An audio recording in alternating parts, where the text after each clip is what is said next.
Hello, and welcome back to Demon Souls. Last time we made our way through some of the Boletaria Castle area. People call this 1.1 because it's World 1 and kind of Area 1 of that.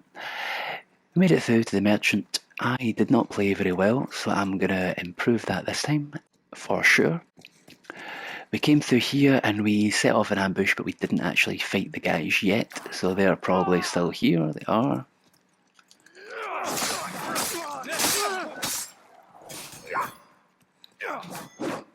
Oh, that was off. He did not play very well, so I'm going to improve that this time. Yeah, unnecessary. Trying to be too cool. Oh. Alright, so is there another guy? Sometimes I think it's stuck in the wall. No, it's okay. Right, so we'll deal with some archers, and I think there is a knight up here as well, but we'll get them, I'm sure. Yes.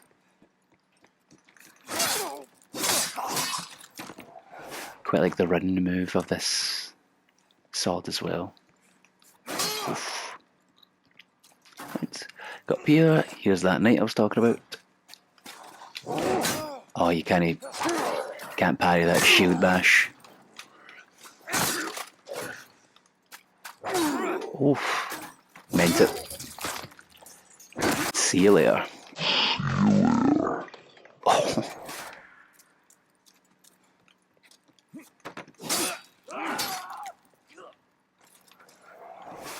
Right. That'll do it.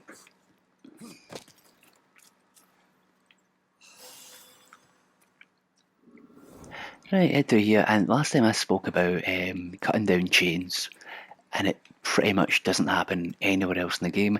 Here's another kind of weird thing, weird mechanic that just doesn't ever seem to happen again.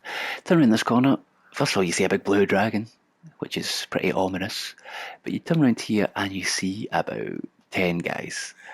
And in this kind of tight corridor, they can be pretty upsetting, to be honest.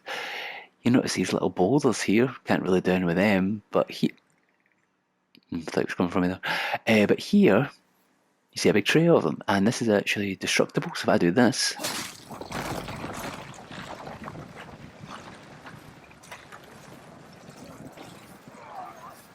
it just kills them all.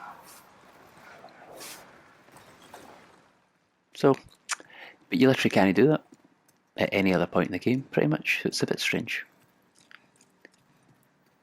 Not that I'm complaining just now, though.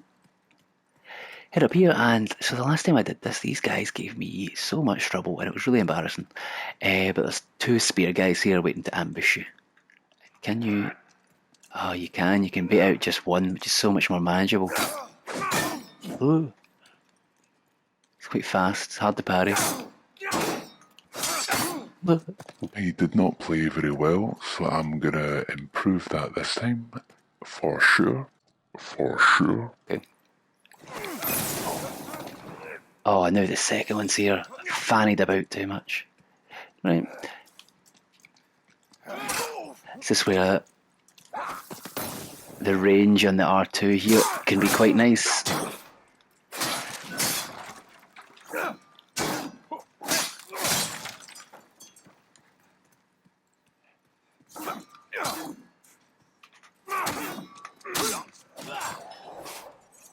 Despite I know him there. Good.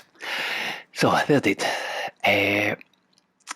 So there's a wee warning there for you as well, and there are two ways to go. You might be tempted to go left first. I would recommend not doing this just yet. If you're new and you don't want to die, you could maybe avoid this place entirely because of that. But there are some juicy items over there, and I will be getting them. Well, I'll be getting maybe one or two. I can get one safely, I know, but there's another one I want, and I'm not sure. I might die. But we don't go just yet, because there's two of them there, and that red one will see you straight away. There is a way to try and do this, but it's not foolproof. So we'll see. So I'll head this way first. And some guys.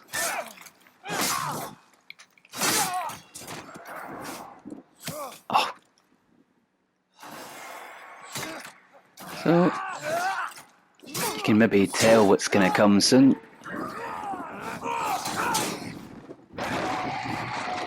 You want him to breathe fire. Ah, too far away.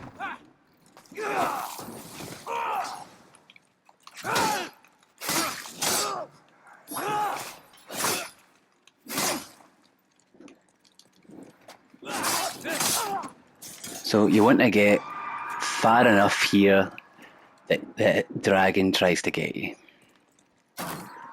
If you're wanting to get the item.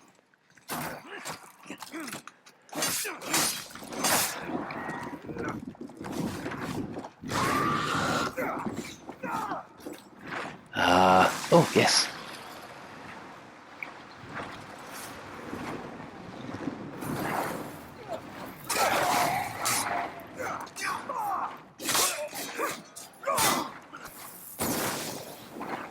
Wasn't really wanting to get this many people though. Oh.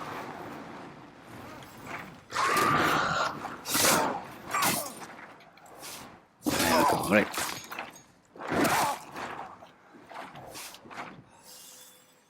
Oh. Aye, those guys ruined that a wee bit. Right. Head back up. Pretend like you're gonna go.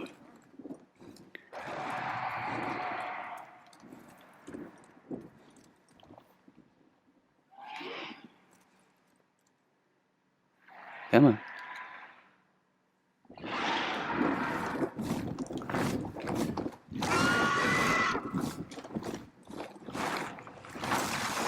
Right. So what you want to do, well, I bait the fire.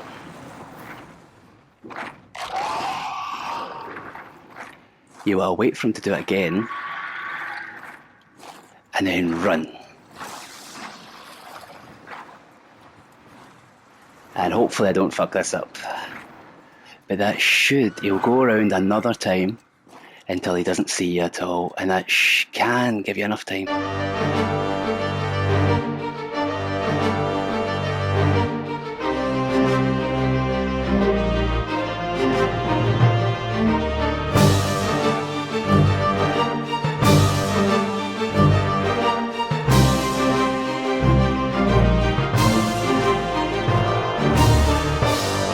Oh, shat it, shat it, shat it. Okay, I got a couple of them at least, still do. That faraway one's really, really good though. It's really, really good. Back, doesn't matter. But basically the one that's right under the dragon's tail, I think I could have got if I didn't shit it, but it's essentially like Havel's ring. So you can wear a lot of really heavy armour without being burdened, so it's really handy, especially for a strength build. And if you just run this bit, you can get past these guys and the dragon, and they won't follow you, so you can just head down here. And they'll just stay there. Right, and then pull this lever.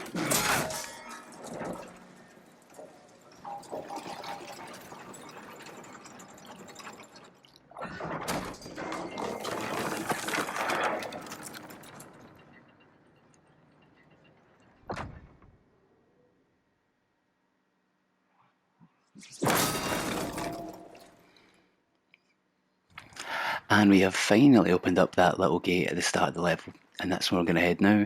And you got a little sneak peek of the boss. We hint, if you get to a doorway like this and you can go left or right, chances are the answer is none. Go back.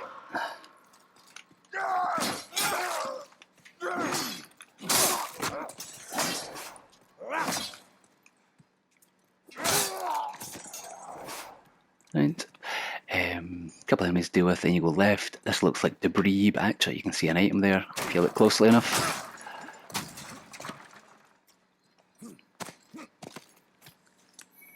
Some more pine resin. This point you probably have more than you need, but it's nice anyway. Head through here, and there's a bunch of guys that can quite easily kill you, so I would just head back out.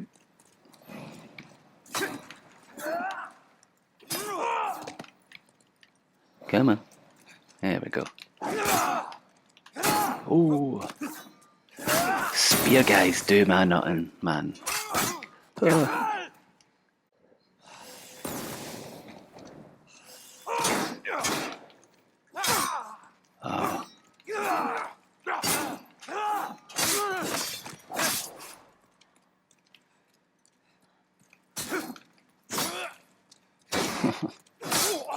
They're not actually that hard, but they're in my head. I'm absolutely rattled. Right, where are you?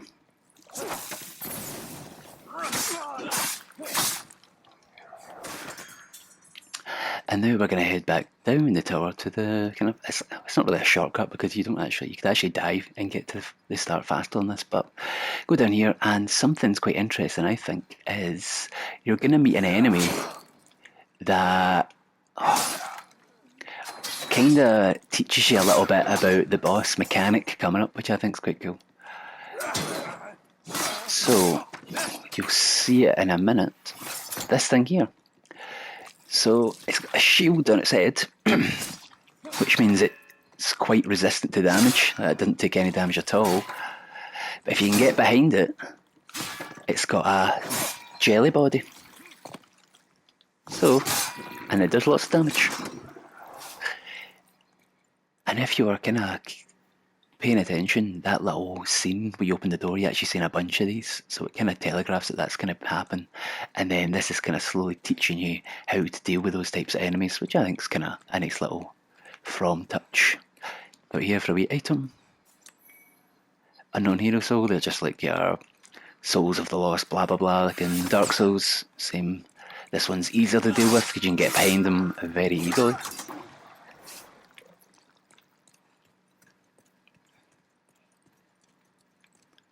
They do throw spears at you, so you do have to kind of be careful.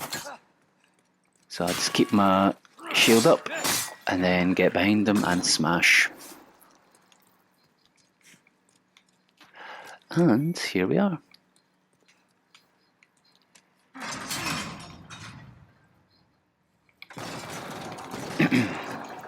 And we are back to the start. There's the door, there's the big spear that person threw out. Lovely. So,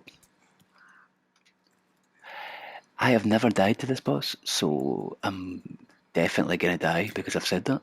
So we'll see. So I've got firebombs equipped in pain resin.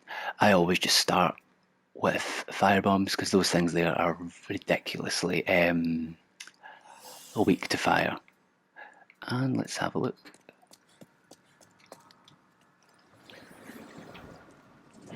Right, so I've got the Phalanx, which is a real world like strategy that involves a big shield tower essentially.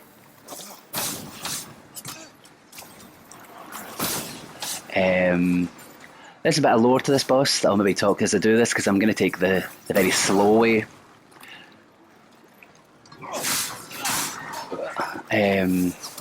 So not all of them are attached, but they will join up if left alone.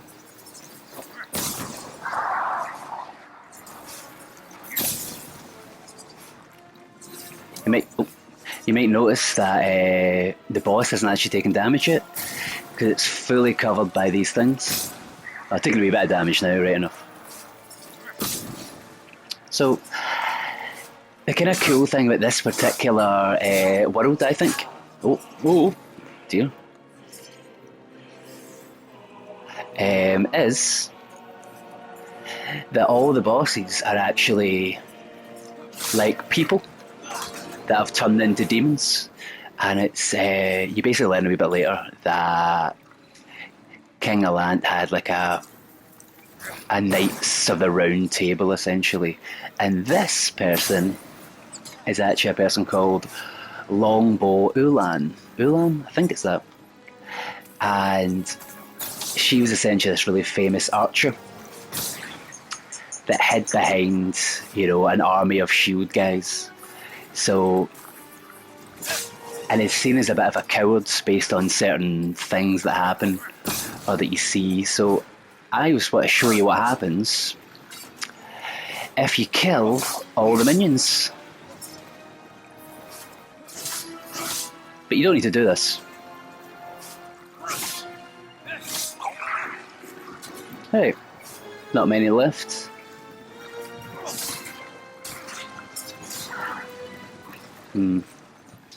That one's been annoying.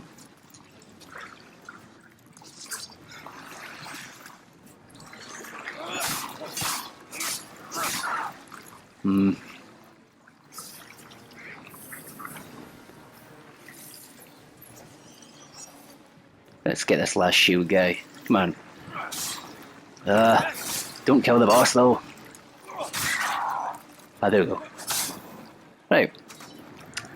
So the game kind of makes it seem like this, because I think as you get the boss weapon, it talks about the weapon you make as being a coward's thing. That what it does is it just breaks through equipment rather than worry about skill.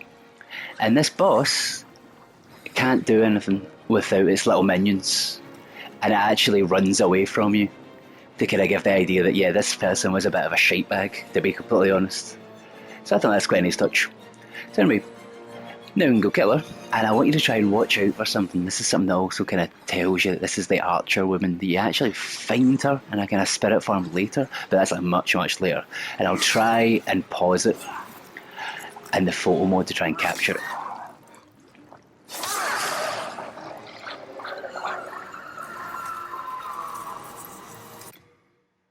Is it there? Oh, no, yeah. Oh, no, have I missed it? Oh, wait.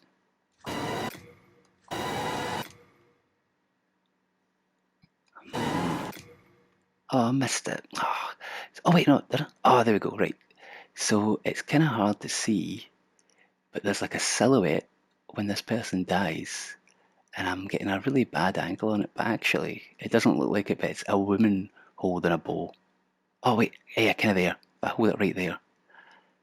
If you look, the kind of, there's a bow getting pulled along here. It's not the best angle.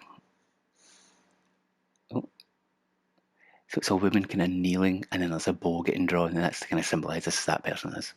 But couldn't get a very good. Is that better? Yeah, you can kind of see it. It's a person holding a bow back. That's Longbow Ulan. Bit of a shite bag and a very easy boss. Right. There she is. Cool. And that's the boss. These guys quite often they drop like materials for your weapons that come quite handy. Sharpstone is for your dex weapons, I think. So pretty pointless for me. Looking for some hardstone. Nope, sharpstone again. That well.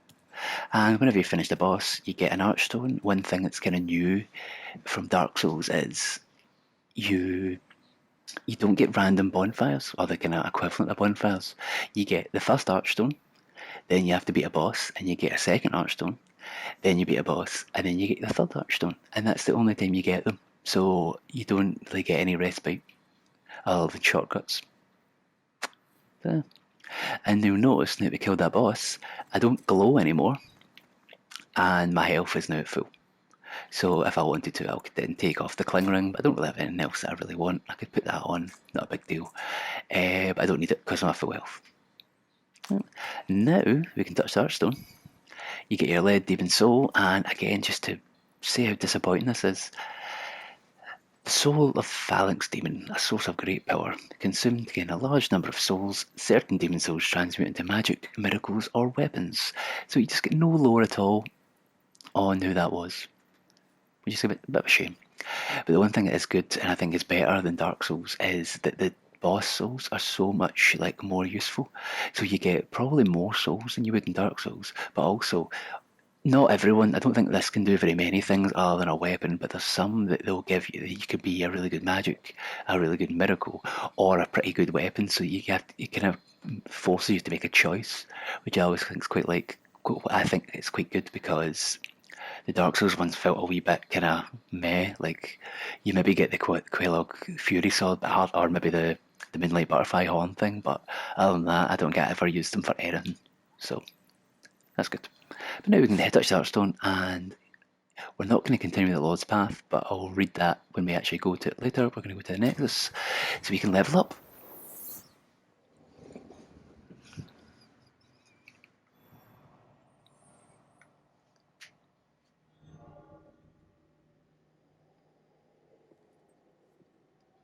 Welcome back.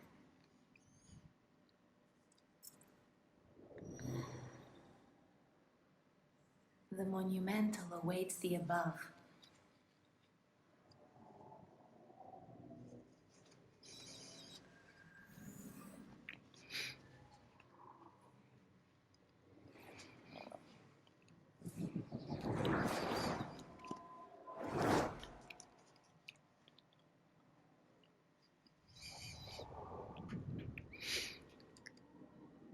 The monumental will explain the nexus to thee.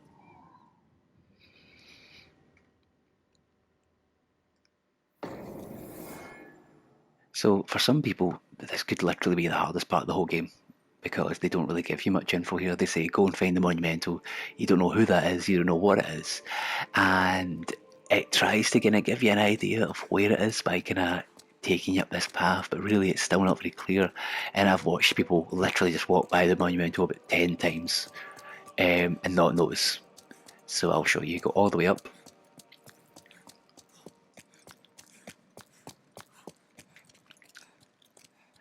Take a left here, go up. Keep going up. I always think it's there, but it's not. All the way up. And then it's on your right. And my pal got confused and thought they meant to talk to the monument. So I was sitting here trying to work out how, because this looks pretty, because it's right in your face as well, it does look pretty like something you maybe would pray to or something, but it's actually along here. And as you go, you'll notice these little plates and these wee guys are all dead. Let's see if we can get a look on them. So it's like little kids, almost like dolls. Wee kid dolls are dead, or just like lifeless. It's pretty scary. Hello. He's a wee bit different though. Keep an eye on him. And this guy moves and looks at you, but a lot of people will just walk in, running by, maybe not quite notice because they're too busy, looking for something a bit more in your face, but let's talk to him. We have long awaited you, slayer of demons. I am one of the monumentals. We preserve the fabric of reality. There is a tale I wish to tell you. Once, we too a scourge of demons faced.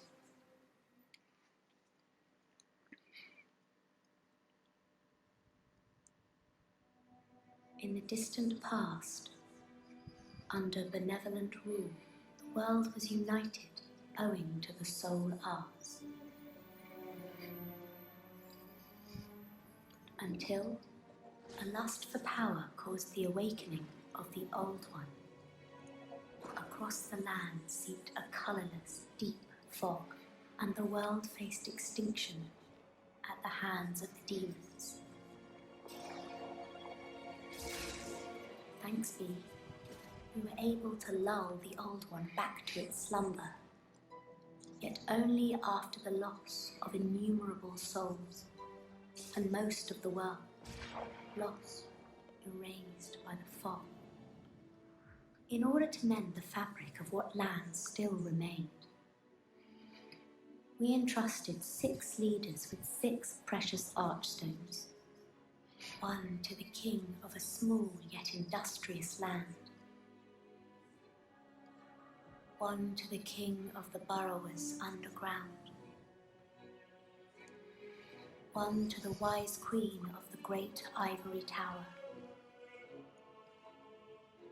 one to the chieftain of lost and ill-fortuned souls,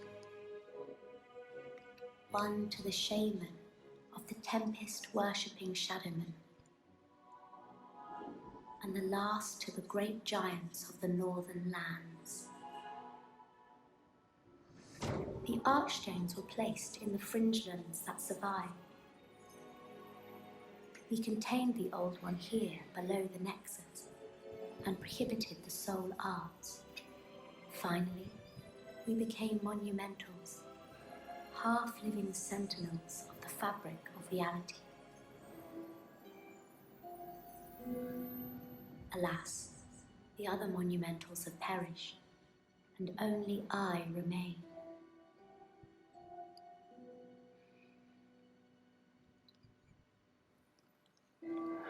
By the power of the monumental, the 4 sealed archstones have been unlocked.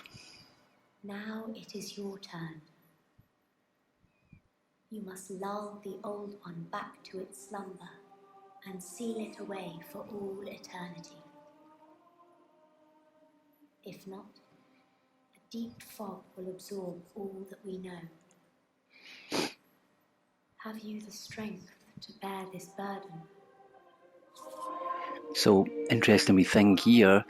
If you're like me and you're thinking you like saying no to these things just to kind of get a response and see what they say about it, I think it's funny, that will lock you out of getting the platinum, because saying no here means you can't get a ring that he gives you later on, and you need all the rings for the platinum. So that's super annoying. Just say yes, just in case you think you ever want to go for the plat. Yes, we are fortunate indeed to have you. Now, go forth and destroy every last demon. The old one, without demons to feed its soul, will a new servant seek and lure you to its bosom.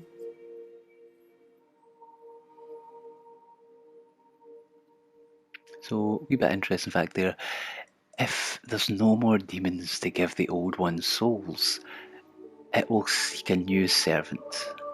And if you gain souls every time, if you gain the demon souls every time you fight them, you would probably make a pretty good servant with all those souls you've collected. We neutralize the old one and ban the soul arts. Then we spread the archstones, and in order to mend reality, monumentals we became. However, man's memory of history is ever short, and before long he repeated his mistakes. The monumentals perished, and the archstones were long forgotten. And the short-sighted King Aland once again roused the old one. The monumentals and the short... So the thing I think quite interesting with Demon Souls is, I mean, the Souls games are always about like a cycle. So the thing that you're doing has probably happened before and it will happen again. But in this one, it's just pretty outright, right at the start, already telling you that this thing has already happened. Man is repeating his mistake, awakening the old one every single time, and it just keeps happening. And you get the sense already that even if you do this, are you actually stopping anything, or are you just kind of halting the inevitable? So I think that's quite interesting.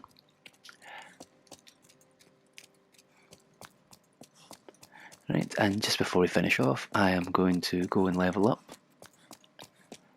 And then what we'll do after that is head back to Boletaria Castle, I think. Actually, first, a little story beat. You may have remembered we picked up some stuff from a couple of dead bodies. That ornament. That belongs to my daughter.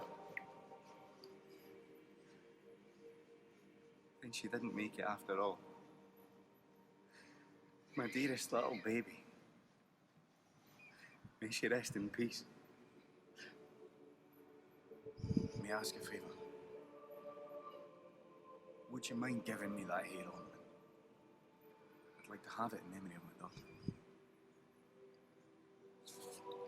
So with this, there's not really a big choice here. The ornament does pretty much nothing. I think you can maybe trade it to the, I don't think it's called Sparkle the Crow, it's whatever the other crow guy, woman.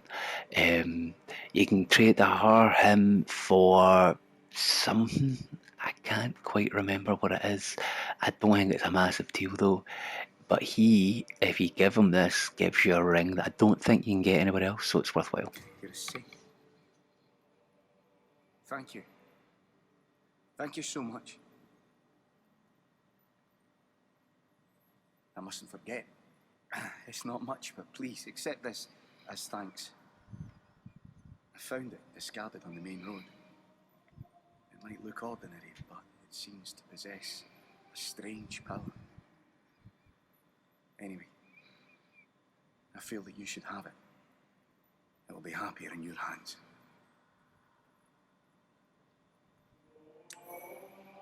Ring of Herculean Strength.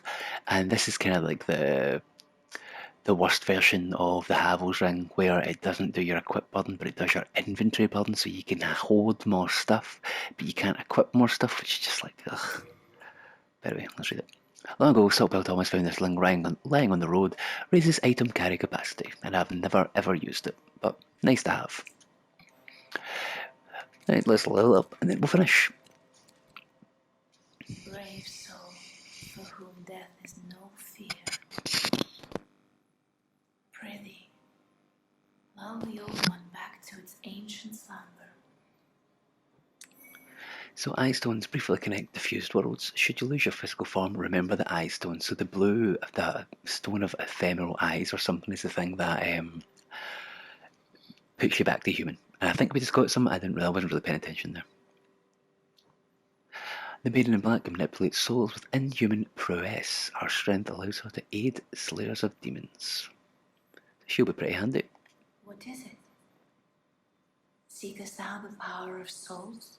You also notice people have talked about it. She's got wax in her eyes and can't see. And if you remember, or if you've played Dark Souls, the Firekeepers were also blind, I think. So it's After all, thou requirest strength. yeah. Go ahead. Touch the demon inside me. I'm sure a smarter man than I could tell you Let about these what that vagabond means about souls sight. become thine own. Right, so seek a soul power. Let's go. Probably need some vitality because I've been pretty bad. Pump strength up a little bit. Some endurance. And one more strength. So the world might be mended. Yeah, that'll do. So the world might be mended. Myself, I am only here to tend to each flame. I keep the candles lit and serve the brave demon slayers who are trapped here. She also keeps candles lit. I keep the candles lit and serve the brave demon slayers who are trapped here. Right, and I think that'll do it. We beat a boss, finished an area, and next time we're going to head back to Boletaria. Thanks everyone, and I'll see you later. Bye bye.